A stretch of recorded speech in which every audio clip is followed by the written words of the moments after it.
ராம் ராம், வாழ்க வளமுடன். Voice of காஞ்சி நேயர் அனைவருக்கும் இனிய மாலை வணக்கம். இன்னைக்கு ஜனவரி 8 ஸ்ரீ மகாபிரிவா சித்தி அடைஞ்ச நாள்.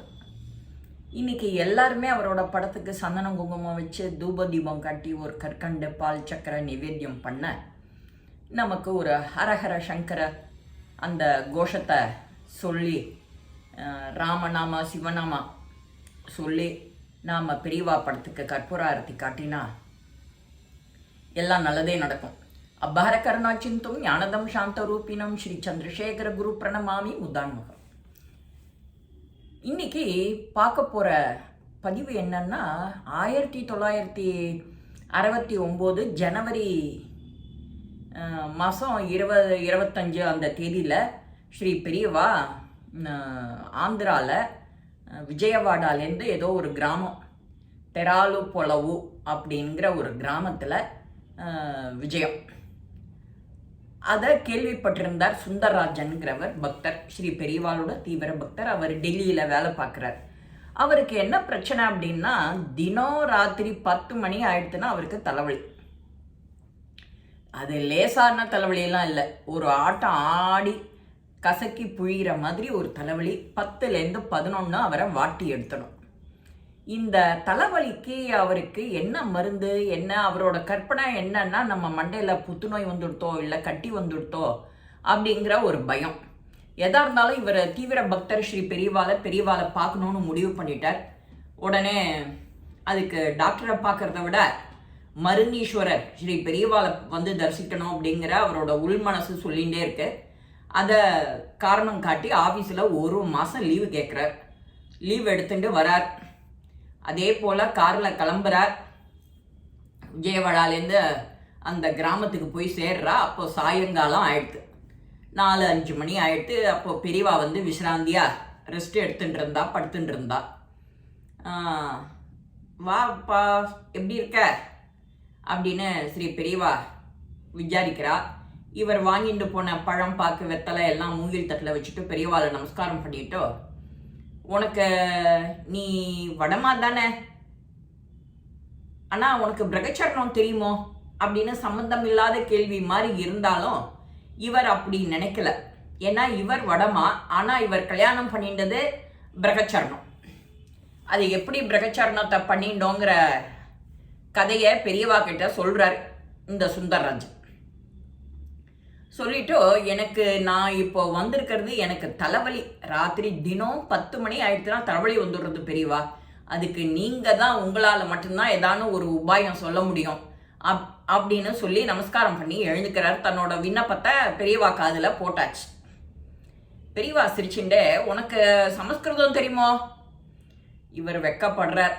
சமஸ்கிருதம் தெரியாது பெரியவா, படிக்கவே இல்லை. நீ தினமும் நாராயணியம் தசகம் ஒரு தசகமாக படி, தலைவலி இருந்த இடம் தெரியாது ஓடிப்படும் அப்படிங்கிறா பெரியவா. இவர் நாராயணியம் சான்ஸ்கிரிட்டு அப்படின்னு சொன்ன உடனே எப்படி கற்றுக்கிறது அப்படிங்கிற ஒரு எண்ண ஓட்டம் இவருக்கு வருது. அந்த காலத்தில் கற்றுக்கிறதுன்னா அவ்வளவு ஈஸி. இந்த மாதிரி ஆன்லைன்லாம் கிடையாது. ஃபேஸ் டு ஃபேஸ் எங்கேயான ஒரு மாமா ரெடியாக இருப்பா, அங்கே போய் கற்றுக்கலாம் அப்படின்னு அதை சிந்தனையை ஓட விட்டுட்டே வராரு. அப்போது சரி பெரியவா, நான் உத்தரவு வாங்கிக்கிறேன், நீங்கள் சொன்ன மாதிரி நானும் பார்க்குறேன் அப்படின்னு நமஸ்காரம் பண்ணிட்டு எழுந்துக்கரிச்ச. சரி போயிட்டு வா, உன்னோட தலைவலி தீர்ந்து போயிடும் அப்படின்னு பெரியவா கல்கண்டு ஆரஞ்சு 2ஐயும் கொடுக்குறா. இவரும் பரிபூர்ணமாக நமஸ்காரம் பண்ணிட்டு எழுந்துக்கும் போது ஹர ஹர சங்கர ஜெய ஜெய சங்கரான்னு இவர் சொன்னதும் தான் அங்கே விஜயவாடாவில் ஒரு முகாம்னு சொன்னேன் இல்லையா கிராமத்தில், அந்த கிராமத்து ஜனங்களுக்கு அந்த இதெல்லாம் தெரியாது.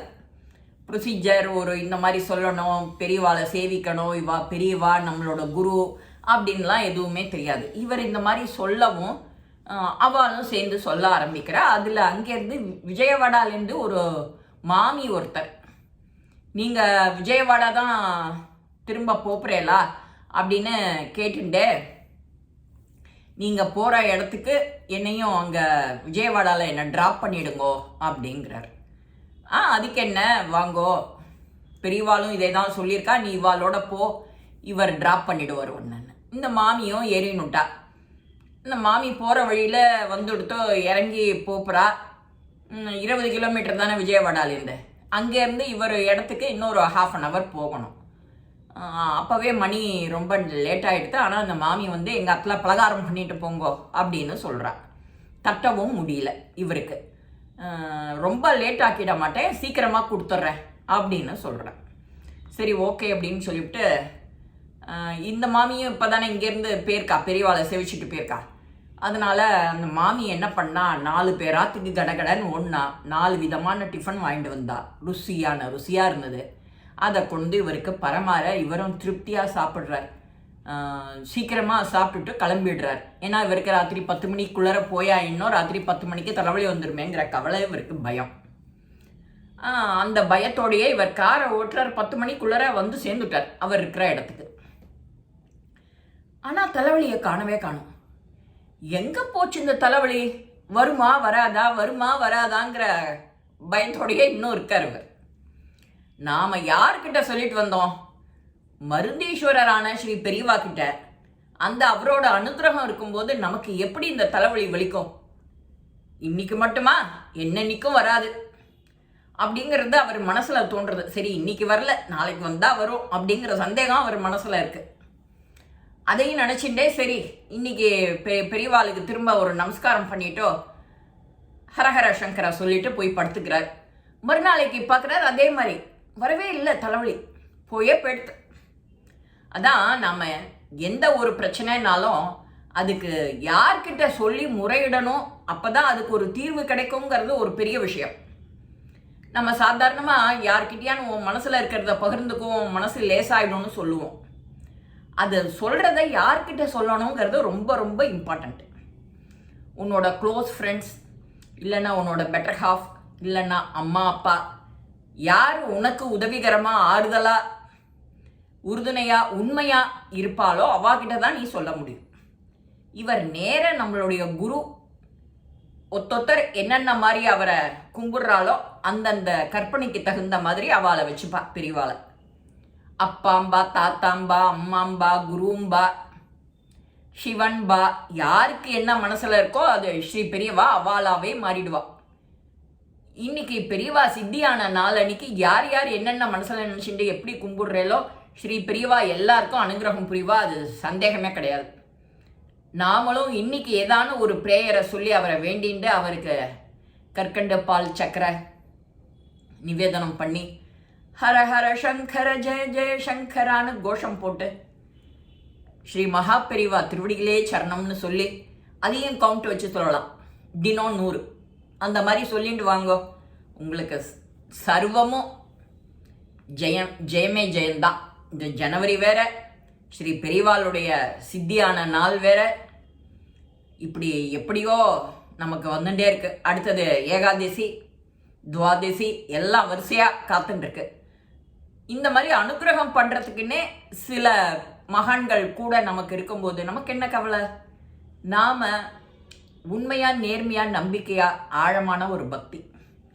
இந்த பதிவு உங்கள் எல்லாருக்குமே பிடிச்சிருக்கோம். லைக் பண்ணுங்க, ஷேர் பண்ணுங்க, பெல் பட்டனை கிளிக் பண்ணுங்க, சப்ஸ்கிரைப் பண்ணுங்க, கமெண்ட்ஸ் பாக்ஸில் கமெண்ட்ஸ் போடுங்க. ஸ்ரீ மகாபெரிவா திருவடிகளே சரணம். நல்லதே நடக்கும். ஆனந்தமாக இருப்போம் நண்பர்களே. வாழ்க வளமுடன்.